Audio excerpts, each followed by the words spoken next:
এই শোনো, আজকে কি রান্না হবে? কেন, পনির বানিয়ে ফেলো। পনির তো কালকেই বানিয়েছিলাম। আরে তাহলে আলুর কিছু বানিয়ে ফেলো। কিন্তু আলু তো শেষ হয়ে গেছে।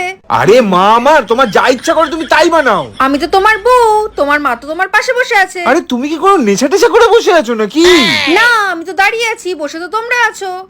হ্যাঁ রে, তুই কি কোনো পাগল দেখে বিয়ে করে এনেছিলি নাকি? কিন্তু শাশুড়ি মা, আমার পা তো গোল না, আমার পা তো সোজা। আরে থাক থাক থাক, আজকে আমরা খাবোই না, ঠিক আছে? আজকে আমরা খাবোই না। খাবার খাবে না তো কি খাবে? এই তুমি এখান থেকে যাবে, না হলে কিন্তু আমরা দুজন মিলে তোমাকে খেয়ে নেবো। কিন্তু তুমি তো নিরামিষ খাও।